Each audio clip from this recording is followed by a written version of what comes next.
Hello guys. तो एक बार फिर स्वागत है आपके अपने चैनल आई लव बायोलॉजी में। सो आज हम डिस्कस करेंगे वेजिटेटिव रिप्रोडक्शन। वेजिटेटिव रिप्रोडक्शन क्या होती है एंड इट्स डिफरेंट टाइप्स।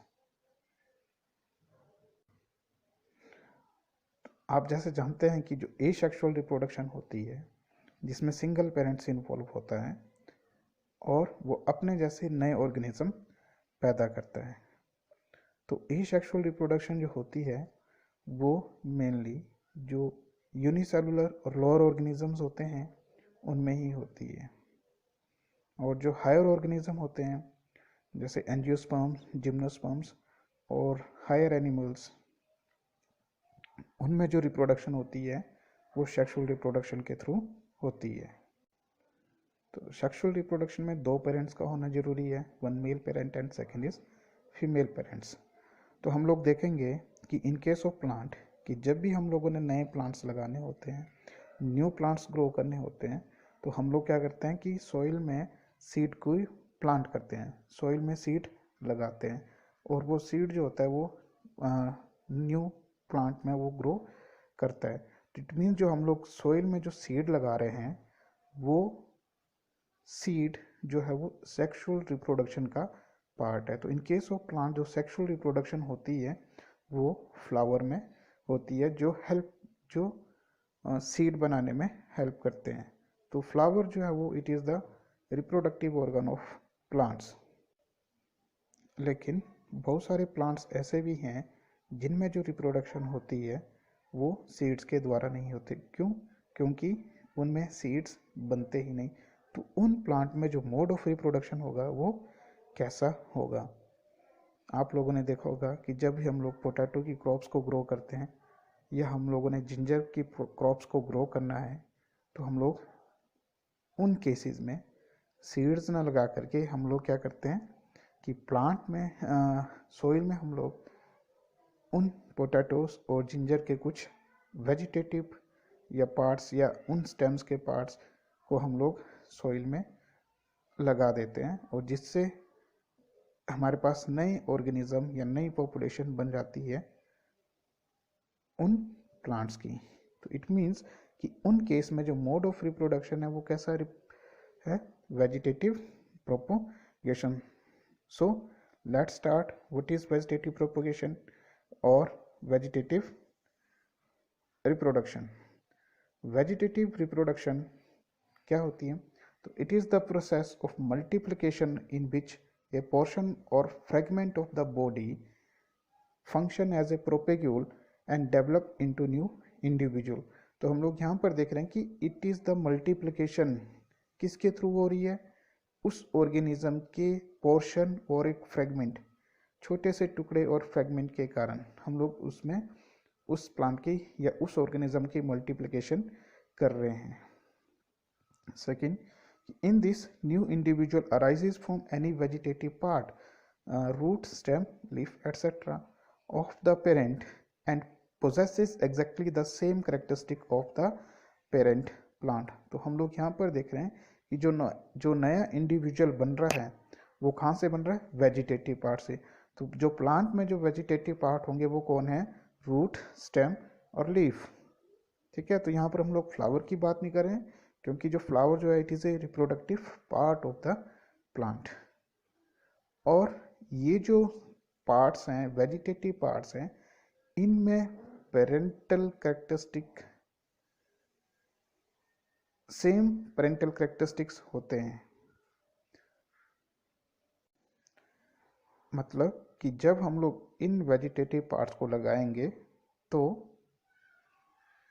जो नए प्लांट्स ग्रो करेंगे उनमें सिमिलर कैरेक्टरिस्टिक्स होंगे। So vegetative reproduction is of two type, one is by natural method and second by artificial method। First हम लोग डिस्कस करेंगे vegetative propagation by natural method. तो जो नेचुरल मेथड्स हैं they are of different types.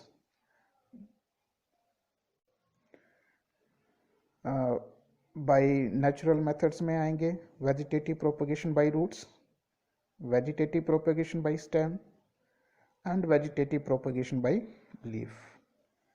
और जो हमारे artificial method है वेजिटेटिव प्रोपगेशन के, उनमें जो वेजिटेटिव प्रोपगेशन होगी कटिंग के थ्रू, ग्राफ्टिंग के थ्रू, बडिंग के थ्रू, लेयरिंग के थ्रू और बल्बिल्स के। तो आज हम डिस्कस करेंगे सिर्फ natural method of vegetative propagation. तो फर्स्ट है vegetative propagation by roots. Vegetative propagation root, the root of some plants develop adventitious bud on them, and some tuberous adventitious roots beside possessing adventitious bud also contain sufficient amount of food, and these buds sprout under suitable condition into slips, and these sprouts can be separated from the parent plant and when planted in other areas grow into new plant। तो जैसे कि आप लोग ये diagram में देख सकते हैं, डायग्राम ए में जो हमारे पास एक ट्यूबरस रूट है, तो ये जो ट्यूबरस रूट है इसमें आप लोग देख सकते हैं कि बहुत सारे इसमें एडवेंटिशियस बर्ड्स है, और इसमें ही साथ में कि ये जो ट्यूबरस रूट है it also store sufficient amount of food. तो आप लोग देख रहे हैं कि ये जो बर्ड्स हैं ये ग्रो कर गए हैं न्यू प्लांट में। और सेकेंड पोर्शन है हमारे पास रिप्रोडक्टिव रूट का, जो बी डायग्राम में आप लोग देख रहे हैं। तो यहाँ पर क्या है कि जो रूट में आप लोग देख रहे हैं बर्ड बन रहे हैं और ये बर्ड ग्रो हो रहे हैं न्यू प्लांट में। तो हम लोग इन बर्ड्स को या इन स्प्राउट्स को यहाँ से कट कर सकते हैं और इनको दूसरी जगह प्लांट कर सकते हैं। सो एग्जांपल जो है डलवर्जिया शीशु, जिसको हिंदी में शीशम बोलेंगे और लोकल लैंग्वेज में हम लोग इसको टाली भी बोलते हैं, गावा एंड पॉपुलर मुराया। मुराया को हम लोग जो कॉमन नेम है, हिंदी नेम इसका है कड़ी पत्ता। कड़ी पत्ता का जो प्लांट है उसकी उसमें जो वेजिटेटिव प्रोपगेशन होती है वो थ्रू रूट्स होती है। Dahlia and sweet potato. Okay, तो ये था वेजिटेटिव प्रोपगेशन बाय रूट्स की। जो रूट्स होती है उनमें वेजिटेटिव और एडवेंटिशियस बर्ड्स बनते हैं, तो वो बर्ड्स न्यू प्लांट्स में ग्रो हो जाते हैं। नेक्स्ट है वेजिटेटिव प्रोपगेशन बाय स्टेम, कि जो प्लांट जो नए प्लांट ग्रो करेंगे किसके थ्रू, स्टेम्स के through. The stem of some plants develop buds on nodes, underground stem have sufficient amount of store food and also bear many adventitious buds and new plants are formed from these buds। जैसे आप लोग देख सकते हैं कि बहुत सारी जो अंडरग्राउंड स्टेम्स होती हैं वो उनमें वो अपने आप में बहुत सारा फूड स्टोर कर रख सकते हैं। जैसे फॉर एग्जांपल ये पोटैटो की पिक्चर है, तो इसमें आप लोग देख सकते हैं कि जो पोटैटो की आइस होती है वहाँ पर वो बर्ड्स होते हैं, ठीक है। उन बर्ड्स को हम लोग ग्रो करने में, न्यू प्लांट्स को ग्रो करने में हेल्प करते हैं, यूज़ करते हैं। तो हमारे पास बहुत सारी सी आप लोगों ने पढ़ी भी होंगी, डिस्कस की हम लोगों ने, different type of underground stems like rhizomes, tubers, corms, bulbs etcetera. तो राइजोम जो होती हैं these are the straggling and branched underground stem. For example banana, ginger, turmeric etcetera. तो जो ये जो अंडरग्राउंड स्टेम होती हैं स्ट्रैगलिंग एंड ब्रांच, जैसे आप लोग डायग्राम में भी देख रहे हैं, it is the diagram of ginger. तो आप लोगों ने देखा भी होगा घरों में जब भी हम लोगों ने जिंजर की क्रॉप्स को ग्रो करना है तो हम लोग जिंजर्स को जिन वो पोर्शन जिनमें बर्ड्स होते हैं वहाँ से उनको काट लेते हैं और ज़मीन में इनको लगा देते हैं, तो जिससे हम उनकी क्या कर सकते हैं, वेजिटेटिव प्रोपोगेशन कर सकते हैं। सेकेंड है कॉम्स। कॉम्स लाइक कोलोकेशिया, कचालू जिसको आप लोग लोकल लैंग्वेज में बोलते हैं, घंडियाली भी बोल सकते हैं, अरबी भी बोलते हैं, freesia, crocus etcetera have sufficient stored food and also bear many adventitious buds. तो आप लोग ये डायग्राम में देख सकते हैं, कोलोकेशिया है, कचालू या अरबी, इसमें बहुत सारे से आप लोगों को बर्ड्स दिख रहे हैं। तो हम लोग ये बर्ड जो हैं वो न्यू प्लांट में ग्रो कर सकते हैं और ग्रो करते हैं। Third is the bulb. Bulb also bear a number of birds, for example garlic, narcissus and onion। तो ये एग्जाम्पल है बल्ब के, गार्लिक मीन्स लहसुन, नार्सिस जो होता है वो नरगिस होता है, और अनियन मीन्स प्याज। तो आप लोगों ने देखा होगा कि जब भी हम लोग लहसुन लगाते हैं खेतों में तो हम लोग यूज़ करते हैं उसकी बल्बलेट्स। लहसुन की कलियों को खेतों में हम लोग लगाते हैं जो हमारी क्रॉप्स को बनाने में हेल्प करते हैं। तो this is vegetative propagation by the rhizome, combs and bulb. And stem tuber again, which is a underground stem. Stem tuber are found in potato and artichoke. Tubers of potato is swollen apical part of an underground stem branch and bears a number of nodes or eyes, and each eyes bear one or more buds, and new plants are produced from the bud on the eyes. तो मैंने जैसे पहले भी discuss किया था कि जो potato जो है वो अंडरग्राउंड स्टेम है। Potato tuber is a underground stem, it is not a root. तो आप लोग देख सकते हैं कि पोटैटो में आइज होती हैं, ठीक है, और उन आइज में बहुत सारे बड्स लगते हैं। तो हम लोग पोटैटो को पोर्शन को उस बड के साथ कट कर देंगे और उसको हम लोग क्रॉप लगाने के लिए उस वेजिटेटिव पार्ट को जो बड के साथ है उसको हम लोग प्लांट कर देंगे खेतों में। The potato crop is raised bye tubers and not by the seeds. तो आप लोगों ने देखा होगा कि जब भी हम लोग खेतों में पोटैटो लगाते हैं हमने कभी भी पोटैटो के सीड्स यूज़ नहीं किए, हम लोग पोटैटो ट्यूबर को उसके बड्स के साथ यूज़ करते हैं। तो this is about the vegetative propagation by stem. Next है रनर। रनर जो होती हैं again these are the aerial weak stems. For example in lawn grass, cynodon जिसको आप लोग कॉमन धूप ग्रास या ध्रुव ग्रास बोलते हैं, mint and wood sorrel जिसको आप लोग oxalis बोलते हैं, when touches the ground gives off adventitious roots at nodes.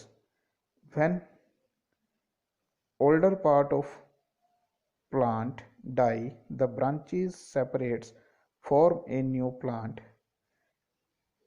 and form independent plant. तो जैसे आप लोग ये देख सकते हैं साइनोडोन ये ध्रुव ग्रास है, तो जैसे ये ब्रांचेस टच करती हैं ग्राउंड पर तो वहाँ पर जो है वो एडवेंटिशियस रूट्स निकल आती हैं।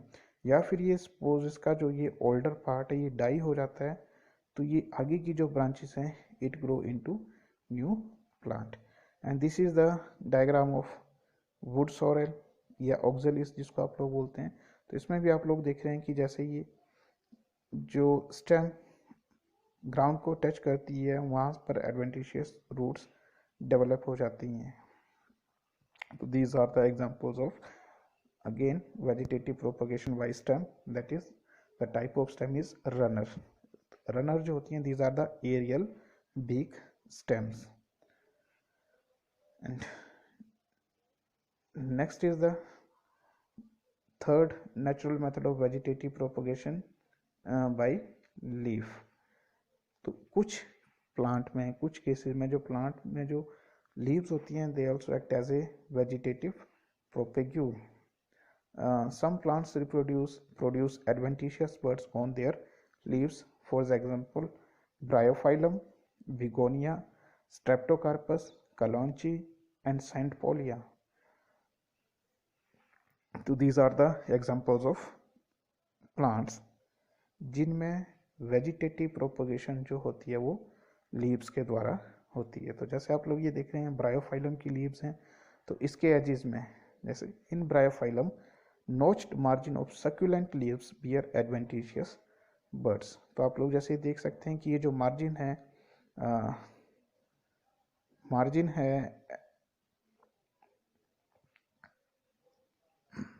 ब्रायोफाइलम लीफ का, तो यहाँ पर आप लोग देख सकते हैं कि ये एडवेंटिशियस बर्ड्स बने हैं और जो नए प्लांट्स में ग्रो कर रहे हैं।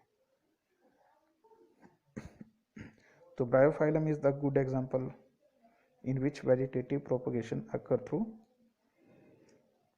leaves. So here succulent leaves means it store water, food material. तो जैसे हम बात कर रहे थे सक्यूलेंट, सक्यूलेंट मीन्स कि वो लीव्स या वो plant which stores food material और water inside their body parts, like cactus की लीव आप लोगों ने देखी होगी, स्टेम आप लोगों ने देखी होगी, या फिर एलोवेरा की लीव आप लोगों ने देखी होगी, मोटी सी फ्लैशी लीव्स होती है, we store large amount of food and water. उसी तरह ब्रायोफाइलम की लीव्स भी सक्यूलेंट होती है, it stores large amount of water.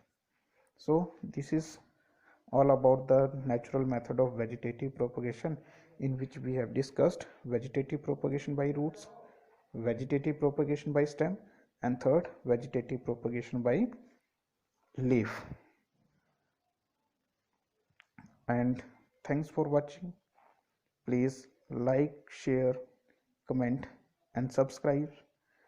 Please comment कि आपको ये वीडियो कैसी लगी, क्या क्या इसमें ड्रॉबैक्स रही, ताकि नेक्स्ट वीडियोस में हम लोग इसको उन कमियों को दूर कर सकें। Thanks again.